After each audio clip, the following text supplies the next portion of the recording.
l'agence So Wine présente So Wine Talks.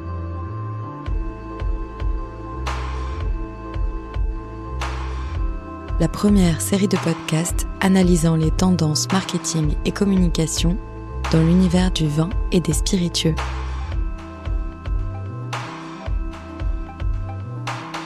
Depuis 2010, So Wine dévoile chaque année les résultats de son baromètre So Wine Dynata, la première étude sur les habitudes de consommation des Français en termes de vin, champagne, bière, spiritueux et de boissons no-lo. La semaine dernière, So Wine a dévoilé la 16e édition de ce baromètre avant de présenter très bientôt les nouveautés que sont les études UK et USA. Aujourd'hui, et pour ouvrir cette nouvelle série spéciale baromètre, un focus sur les boissons préférées des Français en 2026. Quelles boissons alcoolisées emportent la préférence des Français cette année ? Et comment ont évolué les usages de consommation des boissons no-lo ? C'est ce que nous allons découvrir tout de suite avec Marie Mascret. Marie, avant de rentrer dans le sujet, peut-être peux-tu déjà nous rappeler la méthodologie utilisée cette année ? Oui, absolument. Donc le baromètre So Wine Dynata, c'est un baromètre qui est édité, comme tu l'as dit, depuis 2010, avec un partenaire avec qui on travaille depuis 2010, donc partenaire fidèle qui s'appelle Dynata. Dynata, c'est un panéliste. Et donc l'étude 2026, elle a été menée en décembre 25 sur un échantillon représentatif de la population française, échantillon de 1003 Français habitant en France métropolitaine, âgés entre 18 et 65 ans, et la représentativité a été assurée par la méthode des quotas sur la base des critères du genre, de l'âge et de la zone géographique d'habitation. Et alors cette année, comme d'habitude on commence par un chiffre, quelles sont les boissons alcoolisées que les Français préfèrent consommer ? Alors, je vais les citer et puis ensuite on rentrera un peu dans le détail et dans le commentaire. D'abord, la boisson alcoolisée préférée des Français, c'est le vin. Ça demeure le vin. C'était déjà le vin l'année dernière et depuis quelques années. Le vin avait supplanté la bière. Donc, c'est toujours le vin à 52%. C'est un choix qui est en recul de 6 points par rapport à 2025. Sachant que la bière arrive en seconde position du classement à 51%, elle aussi en recul, moins 5 points par rapport à 2025. Alors, ce qui est intéressant de noter sur cette notion de vin et de bière boisson préférée, c'est qu'il y a quand même certaines différences selon le sexe. Le vin, ça reste la boisson préférée des femmes à 47% contre 57% pour les hommes. En revanche, la bière reste la boisson préférée des hommes à 63% contre 39% pour les femmes. En troisième position, on a le champagne qui maintient sa place à 34% en perdant 1 point, donc une baisse limitée, avec une dynamique là aussi contrastée puisqu'il progresse nettement chez les 26-35 ans. Il gagne 7 points à 30%, et il recule chez les plus jeunes, les 18-25 ans, à moins 5 points par rapport à 2025. Et puis en quatrième place, on a les cocktails. Eux, ils poursuivent leur montée en puissance, ils gagnent 2 points à 29%, pour monter en puissance particulièrement auprès des jeunes adultes de 18 à 25 ans, puisqu'ils s'imposent désormais comme la boisson alcoolisée la plus citée par eux, à 46%, plus 2 points, devant la bière, 40%, et devant le vin, 36%. On arrive ensuite aux vins effervescents qui connaissent une progression assez notable. À 22%, ils gagnent 10 points. Cette progression, elle est notamment portée par les hommes qui lui accordent 13 points de plus que l'année dernière et par les 36-49 ans qui lui accordent également 13 points de plus qu'en 2025. Le cidre arrive ensuite, il perd cette année 5 points à 20% et puis les spiritueux purs perdent également 4 points à 18%. Et puis en queue de classement, on a les boissons sans alcool ou à teneur réduite en alcool qui ont 13%, donc qui sont en augmentation de 3 points. Et tout en bas, les ready to drink, 4%, plus 3 points également. À noter aussi que parmi les Français qui déclarent ne pas consommer d'alcool, on est un tout petit peu en augmentation, plus 1 point, 18% des Français qui déclarent ne jamais consommer d'alcool. Et si on se penche sur les niveaux de connaissance des Français, qu'est-ce qu'on peut dire des parts respectives de néophytes, d'amateurs éclairés et d'experts en vin, bière et spiritueux ? Alors, ce qui est assez intéressant sur ce niveau de connaissance, c'est qu'on a des choses assez différentes selon qu'on parle justement de vin, de bière ou de spiritueux. Sur le vin, 52% des Français se déclarent néophytes avec un gain de 1 point. 44% se déclarent amateurs éclairés avec une baisse de 1 point. Et on a 4% d'experts, ça c'est un chiffre équivalent à celui de l'an dernier. Sur la bière, on a 56% de néophytes, donc on n'est pas très loin du nombre de néophytes du vin. Simplement, ça augmente de 4 points. Donc on a plus de Français qui, cette année, se considéraient comme néophytes. Sur les amateurs éclairés, on a une baisse de 3 points, et sur les experts, on a une baisse de 1 point. Et puis sur les spiritueux, on a 65% qui se déclarent néophytes, donc là on est quand même bien au-deçà des vins ou de la bière. Ça gagne 1 point. on a 33% qui se déclarent amateurs éclairés et 2% qui se déclarent experts. Les 33% d'amateurs éclairés, c'est le même chiffre que l'an dernier. Les 2% d'experts, c'est une baisse de 1 point. Donc la réponse est assez intéressante parce que finalement, on se rend compte que les Français se considèrent plus connaisseurs en vin qu'en bière ou en spiritueux. Là où en parallèle, dans nos études et dans l'ensemble des études qu'on peut observer, en général, le discours est que le vin est un produit plus complexe, plus difficile à comprendre, plus difficile à appréhender, que c'est un produit qui demande aussi d'avoir un vocabulaire spécifique, qui est un peu plus prise de tête, entre guillemets. Donc c'est intéressant de voir qu'on a finalement moins de néophytes sur le vin dans un domaine qui est quand même considéré comme un peu plus complexe. Est-ce que c'est parce qu'on n'ose pas dire qu'on n'y connaît rien ? Ça, c'est très possible. On est quand même en France, dans un pays où on est censé tout savoir sur le vin avant même de l'avoir dégusté. Ou est-ce que c'est parce que, pour le coup, les Français se renseignent, s'informent vraiment et ont l'impression d'y connaître un petit peu plus en vin, de s'y connaître un petit peu plus en vin qu'en bière ou en spiritueux ? J'ai pas la réponse. Mais en tout cas, cet écart-là sur les trois catégories de boissons nous donne un éclairage sur la manière dont les Français se considèrent par rapport au vin, aux bières et aux spiritueux. Dans cet épisode, on fait également un focus sur les nolos. Comment a évolué l'intérêt des Français pour les nolos cette année ? Alors cette année, on a 33% des Français qui déclarent avoir déjà consommé des produits nolos. C'est en hausse, mais c'est une hausse relativement limitée puisqu'on gagne 1 point par rapport à l'année dernière où on avait donc 32% des Français qui déclaraient avoir déjà consommé un produit sans alcool ou à faible teneur en alcool. Sachant que l'année dernière, on était sur une hausse un petit peu plus importante puisque ce 32% de l'année dernière, c'était plus 4 points par rapport à l'année précédente. Donc finalement, on a l'impression que là, ça stagne un petit peu. On attend évidemment de voir les années suivantes, les années à venir, pour voir si ça continue d'augmenter ou si on est effectivement sur une stagnation. Ce qui est sûr, et pour le coup, ça n'est pas étonnant, c'est que c'est une dynamique qui reste assez générationnelle puisque les 18-25 ans, eux, ils sont 54% à déclarer avoir déjà consommé des produits nolos dans l'année passée. Ça, c'est en hausse de 3 points par rapport à 2025. Mais ce sont en fait, et ça c'est plus étonnant, peut-être les 36-49 ans qui enregistrent la plus forte progression à 31%, et c'est une hausse de 7 points par rapport à 2025. Si on rentre dans le détail des produits nolos, sans surprise, c'est la bière nolo, la bière sans alcool ou à faible teneur en alcool qui reste dominante, avec 60% des consommateurs de produits sans alcool ou à faible teneur en alcool qui consomment de la bière sans alcool.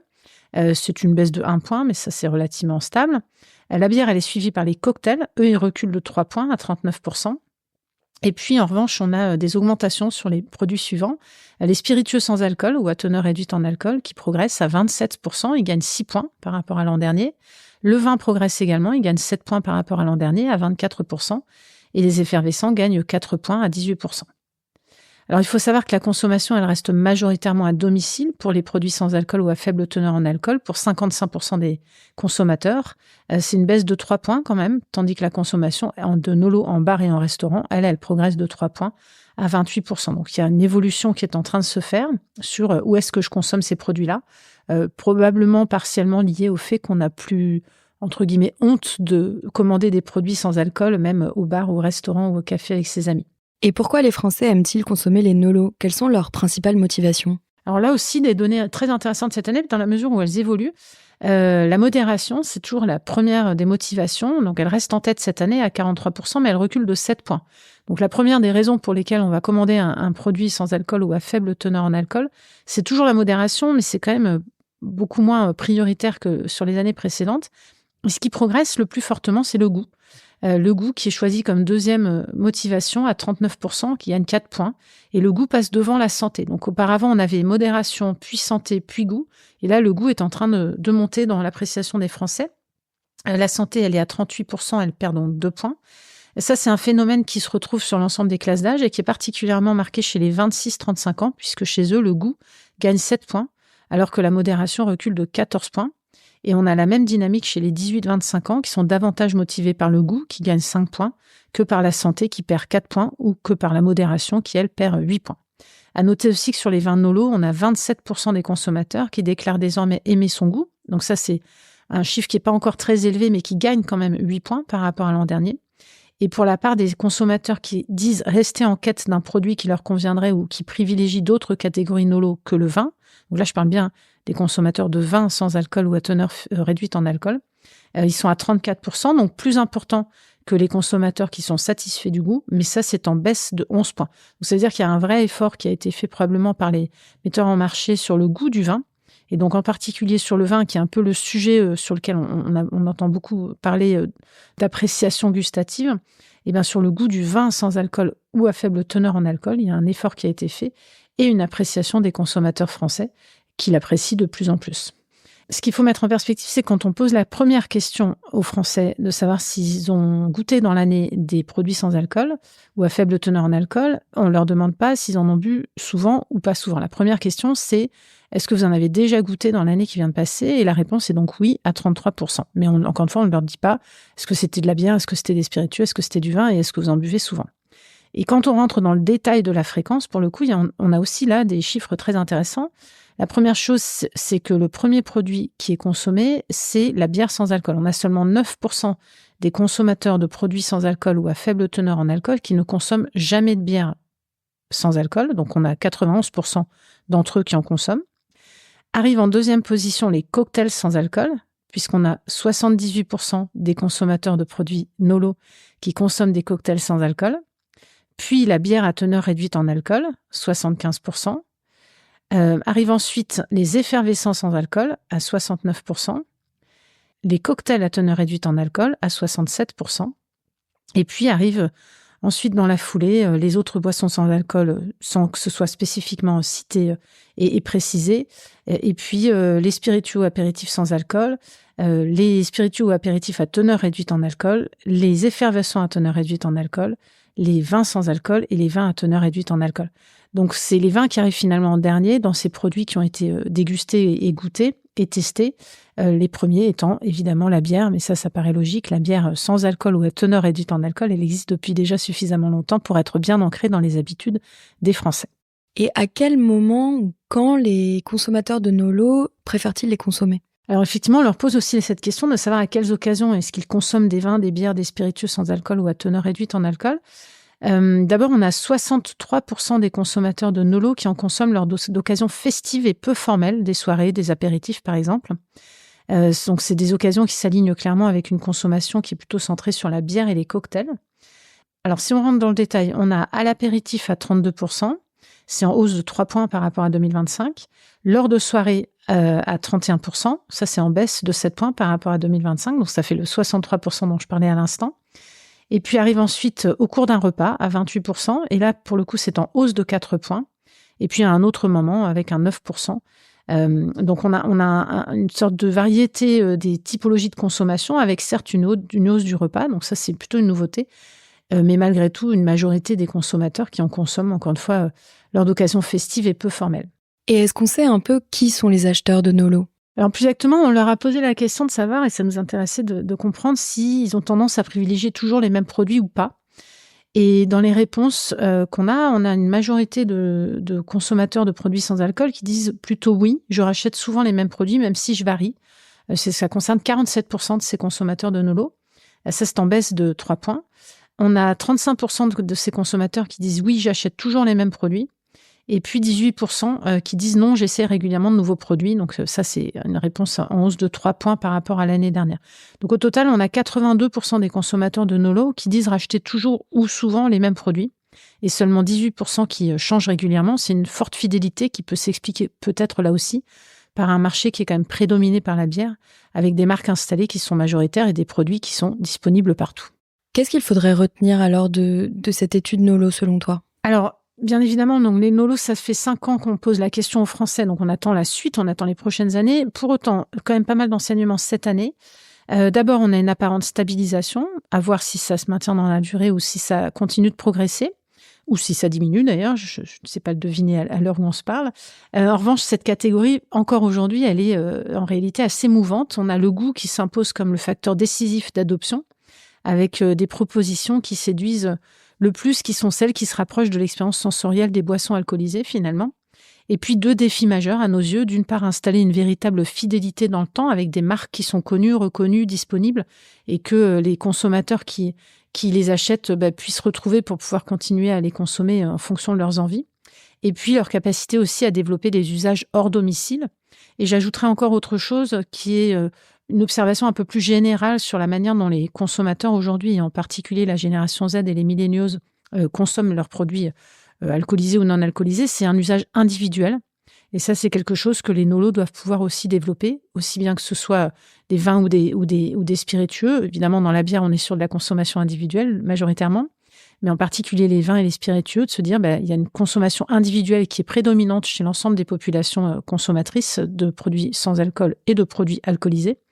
Et ça, il faut pouvoir aussi se mettre sur ce créneau-là pour répondre à un besoin réel qui est, quand je me retrouve avec des amis, j'ai envie de pouvoir acheter ce que j'ai moi envie de boire et pas forcément de partager une bouteille avec eux si eux ont envie de consommer autre chose. Et si on repart un peu sur les boissons alcoolisées préférées des Français cette année, qu'est-ce qu'il faudrait retenir selon toi ? Alors c'est intéressant que le vin demeure toujours la boisson alcoolisée préférée des Français, un peu au coude à coude avec la bière certes, mais toujours la boisson alcoolisée préférée des Français. Je pense qu'il faut regarder les choses aussi avec un tout petit peu plus de recul. On a ici aujourd'hui cité pas mal de chiffres et pas mal de données qui sont spécifiquement centrées sur les boissons alcoolisées préférées des Français. Mais il faut voir évidemment comment cette boisson alcoolisée évolue. Et puis, est-ce que cette préférence pour la boisson alcoolisée, c'est une préférence qui va aussi jusqu'à la consommation ? Ou est-ce que c'est une préférence qui prend en compte simplement, ou pas uniquement, mais également, l'image du vin, tout ce que le vin recoupe. Le vin, c'est évidemment un héritage, c'est évidemment quelque chose qu'on connaît tous. On a tous une région préférée viticole, on a tous quelqu'un autour de soi qui travaille dans le monde du vin ou qui en tout cas est un amateur de vin. C'est un produit qui traduit un certain nombre de valeurs. Donc est-ce que ce produit-là, il fait partie des boissons alcoolisées préférées pour sa consommation ou plus pour l'image que le produit renvoie ? Et puis, dans les catégories des boissons alcoolisées, il faudra évidemment observer de très près la progression des effervescents. On l'a dit tout à l'heure, ils sont à 22%, donc sont encore assez loin derrière, mais avec une augmentation de 10 points en tant que boisson alcoolisée préférée. Et puis, petit étonnement sur le cidre, donc on verra comment ça évolue l'an prochain. On avait eu une très belle remontée du cidre les années précédentes. Cette perte de 5 points aujourd'hui, elle peut interroger, mais en tout cas, c'est un produit dont on observe qu'il plaît beaucoup aux jeunes générations. Donc à voir comment ça évolue là aussi dans les années à venir. Ainsi, on retiendra que le vin remporte cette année encore la préférence des Français en matière de boissons alcoolisées, sans que cela signifie forcément que la consommation suit. Et si la part des non-consommateurs d'alcool progresse très légèrement, cela n'impacte pas la dynamique des no-low qui reste stable. En tous les cas, il reste au vin cette part culturelle, cette part intime des Français qui est un signal fort pour le marché du vin. La consommation et les usages peuvent évoluer. La place du vin dans le cœur des Français, elle, ne bouge pas. So Wine Talks reviendra dans quelques semaines pour décrypter à nouveau les tendances du monde du vin et des spiritueux. En attendant, si vous avez aimé cet épisode, n'hésitez pas à le partager sur vos réseaux et à lui donner des étoiles sur votre application de podcast préférée. Un épisode écrit et produit par l'agence So Wine.